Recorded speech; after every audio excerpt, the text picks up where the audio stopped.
कर दियो। नमस्कार साथियों, आज की ये वीडियो आपको बहुत ही खुश करने वाली है। यदि आप सेंट्रल गवर्नमेंट के कर्मचारी हैं या आप एसएससी, रेलवे या सेंट्रल गवर्नमेंट की तैयारी कर रहे हैं या अभी आप पेंशन भोगी हैं। नमस्कार साथियों, आज की वीडियो आपको देखकर खुश कर देगी, क्योंकि ये वीडियो दैनिक भास्कर के एक पेपर की कटिंग की है, जिसके अंदर मैं खुद नहीं बोल रहा, दैनिक भास्कर बता रहा है। यदि आप एसएससी, रेलवे, सेंट्रल गवर्नमेंट के किसी भी डिपार्टमेंट की तैयारी कर रहे हैं या फिर आप पहले से किसी डिपार्टमेंट में सिलेक्टेड हैं, तो आपके लिए दिवाली के बाद एक बम्पर ऑफर आने वाला है। वो है कि 8वां वेतन आयोग को मंजूरी मिल गई है। उसके लिए दैनिक भास्कर के अंदर ये कटिंग भी आई है। तो चलिए इसके हिसाब से हम जानते हैं कि हमारी सैलरी कितनी परसेंट बढ़ने वाली है। यदि आप रेलवे ग्रुप डी की भी तैयारी कर रहे हैं तो आपकी सैलरी 60,000 प्लस होने वाली है।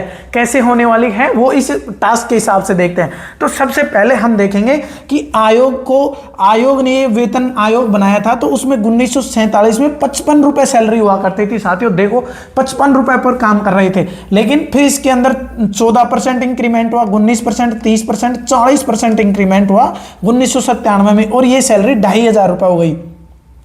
फिर 2008 में ये 7,000 रुपए हो गई, और 2016 के अंदर 7वें वेतन आयोग में ये सैलरी 18,000 रुपए हो गई। बेसिक पे 30 से 40% बढ़ोतरी हुई, और ये 1 करोड़ लोग इस समय कर्मचारी कार्यरत थे। अब 1.5 करोड़ के समथिंग कार्यरत हैं लोग, और ये सैलरी अब बढ़कर कितनी होने वाली है। देखो, यदि आपका न्यूनतम वेतन 18,000 रुपए है तो यह बढ़कर 46,000 रुपए और ग्रेजुएटी की करीब 2.5 गुना तक बढ़ जाएगी। यानी साथियों, बेसिक पे यदि 46,000 रुपए हो जाता है तो टीए, डीए, एचआरए मिलाकर ये सैलरी 60,000 प्लस आराम से पहुंच जाएगी।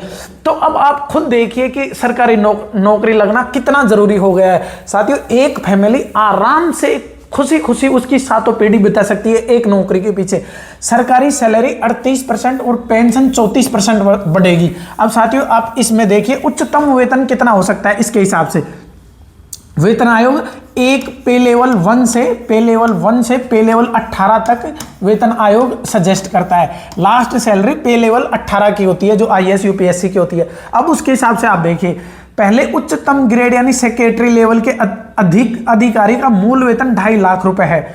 इनके वेतन महंगाई भत्ता नहीं जुड़ता है, इसलिए 2.57 के फिटमेंट फैक्टर के आधार पर 8वें वेतन का अनुमान बढ़कर 6.40 लाख रुपए हो जाएगा। साथियों, इनको सैलरी 6.40 लाख रुपए मिलने वाली है। इनकी ग्रेजुएटी लगभग 30 लाख रुपए हो जाएगी, और अब ये बढ़कर 80 लाख रुपए तक चली जाएगी 8वें वेतन आयोग के अंदर। साथियों, यदि आप पेंशन भोगी हैं तो भी ये इसी हिसाब से बढ़ने वाली है। 6ठे वेतनमान में पेंशन 14% बढ़ी थी, और 7वें वेतनमान में 23.66% बढ़ी थी। लेकिन अब की बार 34% बढ़ने के पूरे प्लान है। पहले 27,000 बढ़ जाएंगी, यानी अब बेसिक पेंशन बढ़कर 40,000 प्लस 27,000 67,200 हो जाएगी। तो अब आप देखिए साथियों कि गवर्नमेंट जॉब में जॉब लगने के बाद कितना फायदा है, और तब रिटायरमेंट होंगे तो भी कितना फायदा है। उसके बाद हम प्राइवेट सेक्टर वालों की बात करें, प्राइवेट जॉब वालों पर क्या असर होगा। जब सरकारी कर्मचारियों के वेतन पर बढ़ोतरी हुई है, तो बराबर प्रतिस्पर्धा वाले निजी क्षेत्रों में भी 5 से 8% वेतन बढ़ा है। 7वें वेतन आयोग के बाद देखने को मिला था ये चीज। कई शहरी निजी कंपनियों ने अपने वेतन ढांचे में सरकारी बेंचमार्क के हिसाब से ग्रेजुएटी पात्रता और लाभ सरकारी मानदंडों के अनुसार रखे थे। तो साथियों, सीधी सी बात है कि लेबर कमिश्नर आयोग भी है, तो वो भी इन पर लागू होता है। तो प्राइवेट जॉब सेक्टर में काम कर रहे हैं उनकी भी सैलरी 100% बढ़ेगी। हालांकि इतनी तो नहीं, 38% के बराबर, लेकिन 10-15% का हाइक देखने को मिलेगा। तो साथियों, ये आज की ही न्यूज है, जिसको देखने के बाद आपको एक खुशी आई होगी दिमाग के अंदर, और आप अपनी जो मेहनत कर रहे हैं रेलवे की या एसएससी की, तो आपको और भयंकर मेहनत करनी चाहिए। क्योंकि साथियों, ये मौका सरकारी नौकरी धीरे धीरे खत्म होती जा रही है। वेतन आयोग ऐसे ही बढ़ते रहेंगे 8, 9, 10, तब तक आप रिटायर होंगे, तब तक 13-14 वेतन आयोग लग चुके होंगे। तो तब आपकी सैलरी कितनी जा चुकी होगी, अब आप ये खुद भी अंदाजा लगा सकते हैं। तो साथियों, ये आज की न्यूज थी। वीडियो कैसी लगी, ये जानकारी आपको कैसी लगी, मुझे कमेंट बॉक्स में और वीडियो को लाइक करके जरूर बताएं।